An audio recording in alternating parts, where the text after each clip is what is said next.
Welcome to News Decoded, where clarity meets depth and complexity is untangled. If you're passionate about understanding the real stories behind global headlines, you're in the right place. Before we begin, don't forget to hit that like button, subscribe to News Decoded, and share your thoughts in the comments below.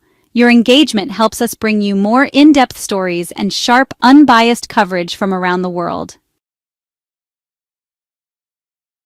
Today, we're diving deep into a major development in the geopolitical landscape. The United States is preparing to send nearly $10 billion worth of weapons to its NATO allies who are actively supplying Ukraine in its ongoing war against Russia. This move signals a significant shift, not only in strategy, but in scale. From surface-to-air missile systems like Patriots to various forms of artillery, a massive pipeline of American weaponry is being set in motion, aimed at bolstering the Ukrainian defense across multiple front lines. This isn't just another round of aid, it's a near doubling of the last military assistance offered under the Biden administration, which amounted to around $6 billion in his final months. Now let's clarify an important point. These weapons are not part of the standard United States security assistance framework. That is, they're not being directly given to Ukraine by the United States government as bilateral aid. Instead, they're being routed through NATO and G7 channels. That means it's primarily the European partners who will foot the bill this time, at least initially. While the Biden administration has around $3 billion left in presidential drawdown authority, those funds haven't been committed yet. There's a possibility that this could change before October 1st, but as of now, the money and responsibility are coming from Europe. Despite this, the magnitude of the support cannot be understated. $10 billion worth of advanced United States weaponry will undoubtedly shift dynamics on the battlefield.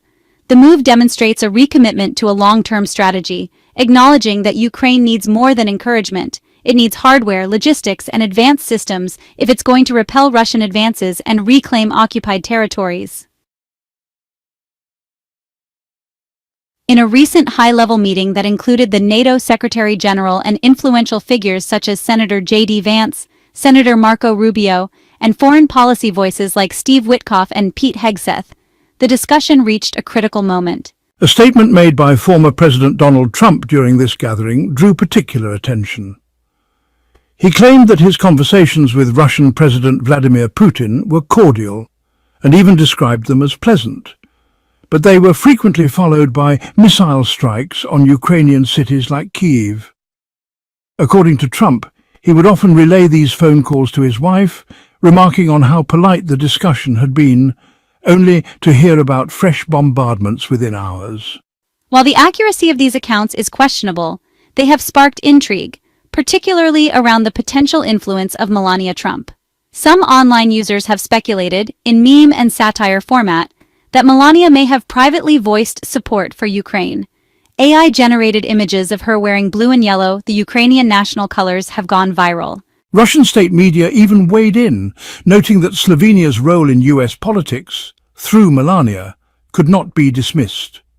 While there's no concrete evidence to suggest she influences US foreign policy, the idea has certainly captured imaginations worldwide. Moving forward, another point of interest is the discussion between Donald Trump and Ukrainian President Volodymyr Zelensky. According to reports, Trump once asked if Ukraine had the capability to strike Moscow in retaliation for ongoing Russian missile attacks on Kyiv. While Ukraine does possess long-range drones and has launched attacks on Moscow, it lacks ballistic and cruise missile capabilities.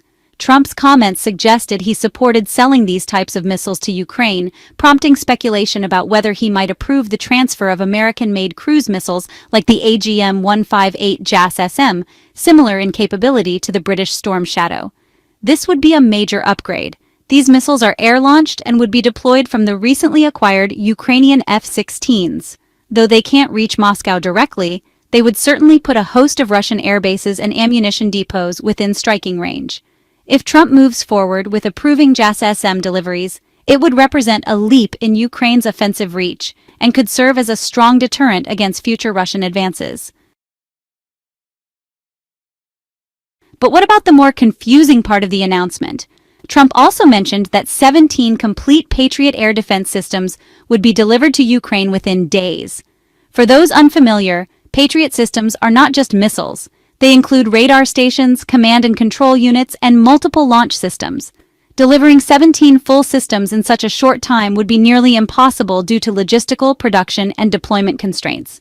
The Pentagon, when asked to clarify Trump's claim, stated they had no explanation and suggested that media inquiries should be directed to the White House.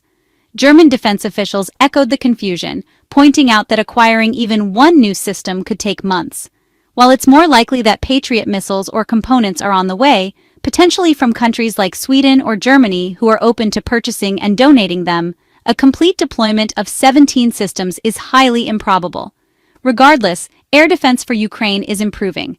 In addition to the potential Patriot contributions, older yet still effective systems like the Hawk could be reintroduced. President Zelensky acknowledged ongoing efforts by the United States, Germany, and Norway to provide additional defensive capabilities. This level of support, combined with Ukraine's increasingly effective use of FPV drones, offers real hope for enhancing protection against Russian air attacks. Now we arrive at what can only be described as the bizarre. Trump issued an ultimatum to Russia, giving them 50 days to reach a peace agreement or face a new wave of U.S. tariffs. This deadline conveniently lands on September 1st, aligning with common fiscal and regulatory policy cycles. But why 50 days? There's no clear reasoning except that it's tied to internal U.S. policy practices.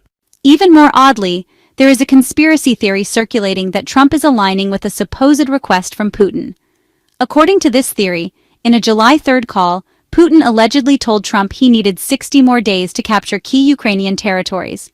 Trump, misunderstanding or maybe reinterpreting this, may have decided to publicly give him 50 days.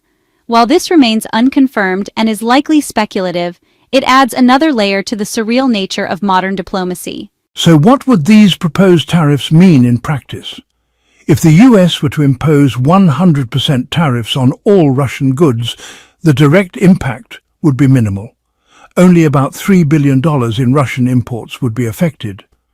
However, the cost would ultimately fall on American consumers. Trump also proposed secondary tariffs on countries buying Russian oil or gas, which would be even more complicated to implement and enforce. In contrast to these proposed tariffs, Congress is holding back on passing a new sanctions bill. Figures like Senator Lindsey Graham are waiting to see whether Russia responds to Trump's 50-day deadline. If no ceasefire is reached, a new round of comprehensive sanctions could be debated and approved. But for now, it seems the legislative branch is taking kind of a wait-and-see approach. On the battlefield, Ukraine continues to hold its ground.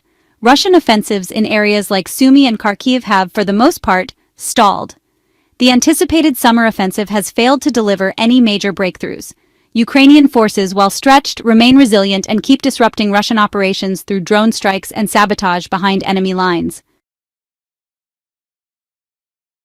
So where does all this leave us? In short, the situation remains fluid, but there are, some encouraging signs. The United States, through NATO intermediaries, is ramping up military support to Ukraine in a way that could really reshape the war's trajectory. New capabilities, especially long-range missiles and enhanced air defense, could help Ukraine go beyond just defending its cities and actually begin taking back strategic positions. As for Trump, his public statements remain unpredictable, sometimes useful and insightful, at other times, honestly, pretty baffling. Whether or not his proposed tariffs, timelines, or weapons deals come to pass, they are already having a ripple effect on diplomacy and military planning. Thank you for watching News Decoded. If you appreciate this level of detailed reporting and thoughtful analysis, please support our work by subscribing to the channel, liking this video, and sharing it with others who care about global affairs. Don't forget to leave your thoughts in the comments. We read them all. Until next time, stay curious and stay informed.